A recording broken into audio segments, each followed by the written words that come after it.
Welcome to my channel. Let's start a new story.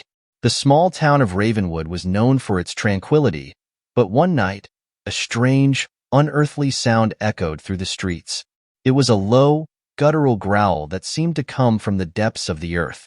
The townsfolk, awakened from their slumber, exchanged worried glances and hushed whispers.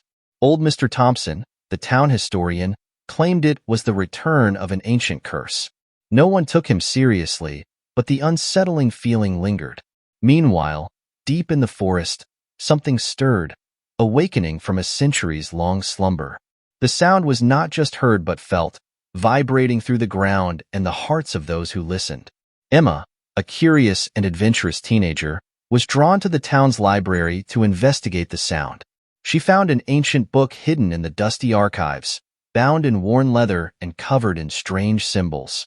Flipping through its brittle pages, she discovered it was a journal of the town's founder, detailing the existence of a dark entity that once plagued Ravenwood. The book warned of a ritual that had imprisoned the entity but foretold its eventual return.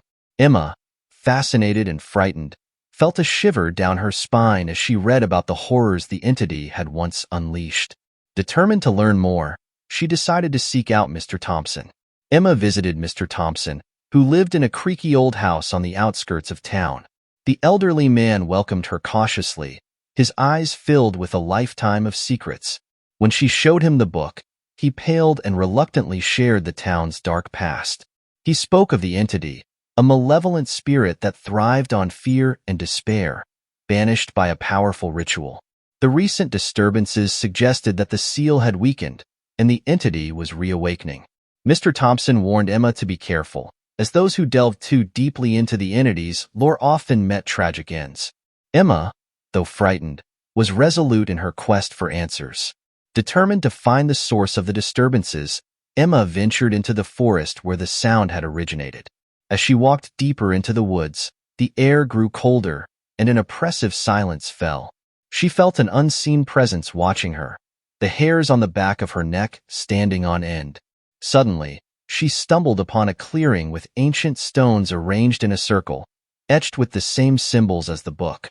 As she examined the stones, a chilling wind howled through the trees, and she heard the unearthly growl again, closer this time.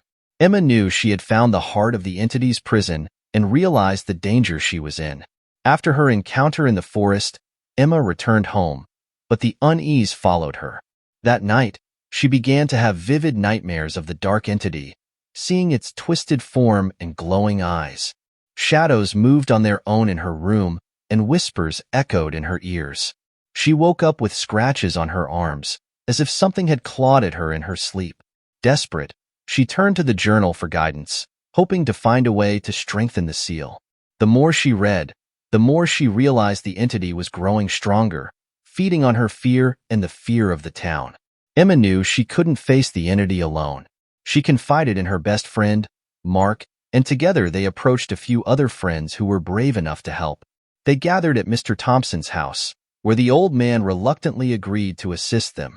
He shared a ritual that could strengthen the seal, but it required specific ingredients and a willingness to confront their deepest fears.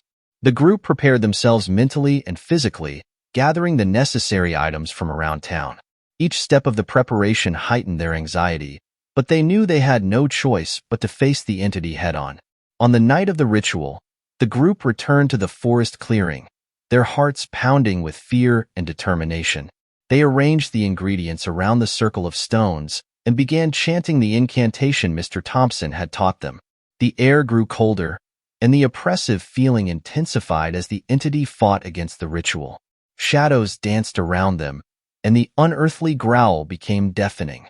Emma led the chant, her voice steady despite the terror gripping her. As the ritual progressed, a dark mist began to form in the center of the circle, coalescing into the terrifying form of the entity. The entity, now partially corporeal, lashed out at the group, trying to break the circle. Emma and her friends held their ground, continuing the chant with renewed fervor. The entity's screams filled the night, a cacophony of rage and pain. The ground shook, and the stones glowed with a blinding light.